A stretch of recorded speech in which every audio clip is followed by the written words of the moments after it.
அஸ்ஸலாமு அலைக்கும். இப்போ வந்து நம்ம 5ஆம் நாளோட நோன்பு இஃப்தார் விலாக் தான் நம்ம பார்க்க போகிறோம். நான் வந்து பால் காய்ச்சிக்கிட்டு இருக்கேன். பாக்கெட் பால் தான் எடுத்திருக்கேன். அதை காய்ச்சி எடுத்ததும் அதில் வந்து தேவையான அளவு சீனி போட்டுக்கிடுங்க. இன்னொரு பாத்திரத்தில் வந்து சவ்வரிசி வந்து ஒரு அரை டம்ளர் சவ்வரிசி அரை மணி நேரம் ஊற வச்சுட்டு அதையும் காய்ச்சி எடுத்திருக்கேன். 2 காய்ச்சி எடுத்ததுக்கு அப்புறவு பால் கொஞ்சம் ஆறுனது நம்ம ரோஸ் மில்கோட எசன்ஸ் இருக்குல்ல, அதில் ஒரு 2-3 ட்ராப் ஊற்றுனேன். ஊற்றிட்டு கலர் பாருங்கள், ரோஸ் மில்க் கலரில் வந்துருச்சு, லைட் பிங்க் கலரில். அதுக்கப்புறம் நம்ம வேக வச்சுருக்க சவ்வரிசியும் அது கூட ஒன்றா சேர்த்துட்டு நல்லா ஆறுனதும் சில்னஸ்காண்டி நம்ம ஃப்ரிட்ஜில் வச்சுருந்தோம். நம்ம நோன்பு திறக்கும்போது எடுத்து சாப்பிட்டா நல்லாயிருக்கும். அதுக்கப்புறம் இன்னொரு பாத்திரத்தில் வெந்நி சுட வச்சுருக்கேன். வெந்நி சுட்டதும் 2 டம்ளர் பச்சரிசி எடுத்து அதில் போடுதேன். போட்டுட்டு அந்த இது வேக வேண்டாம், நம்ம அந்த வெந்நிலே அந்த அரிசி வந்து ஊறணும். அதனாலக்கு கொஞ்சம் நேரம் நம்ம அதை கிண்டி கொடுத்துட்டே இருக்கணும் கரண்டி வச்சு. ஏன்னா அரிசியாகவே இருக்கணும், ஆனால் வெந்துடக்கூடாது. அப்போ அது ஒரு 4 மணி நேரம் அப்படி ஊறினதுக்கு அப்புறம் அதை எடுத்து மிக்ஸி ஜாரில் நல்லா அரைச்சிருங்க. அரைச்சிட்டு அது கூட ஒரு முட்டை சேர்த்துருக்கேன். 2 கப்பு பச்சரிசிக்கு ஒரு முட்டை நான் சேர்த்து நல்லா அரைச்சி எடுத்திருக்கேன். அதுக்கப்புறம் தேவையான அளவு உப்பும் அதில் போட்டுக்கிடுங்க.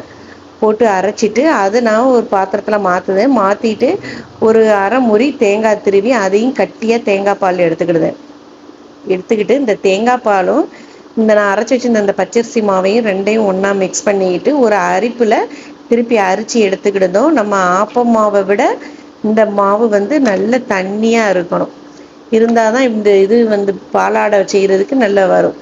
நான் வந்து ஒரு தவாவை நல்லா ஹீட் பண்ணி எடுத்துக்கணும். ஃபுல் ஹீட்லாம் தவா இருக்கணும். வச்சுட்டு இந்த மாவை இப்படி ஊற்றினா இது லேசாக கர்ச்சிஃப் மாதிரி வரும், வெயிட்டே இருக்காது. இந்த பாலாடை வந்து சாப்பிட்றதுக்கும் நல்ல டேஸ்ட்டாகவும் இருக்கும். இந்த பாலாடை இதுக்கு வந்து நான்வெஜ் எது வச்சாலும் சூட் ஆகும். அதே சமயத்தில் ஏத்தம்பழம் கறின்னு ஒன்று இருக்குது, அதுவும் வச்சாலும் நல்லாயிருக்கும் இந்த பாலாடைக்கு. நேற்று எங்கள் வீட்டில் உள்ள விலாக் சாப்பாடு என்னடானா நோன்பு இஃப்தார் இப்படி தான் முடிஞ்சிருந்தது. அதே சமயத்தில் இந்த பாலாடைக்கு வந்தால நான் வந்து என்ன வச்சுருந்தோம்னா சைடிஷு குடல் குழம்பு இருந்தது. அப்போ அந்த குடல் குழம்பு தான் நான் அதில் எடுத்து வச்சுருந்தேன். பாலாடையும் குடல் குழம்பும் நல்ல டேஸ்ட்டாக தான் இருந்தது. அதுக்கப்புறம் இஃப்தாருக்கு நேரமாயிட்டுன்னு எல்லாம் நான் ரெடி பண்ணி எடுத்து வச்சுட்டேன்.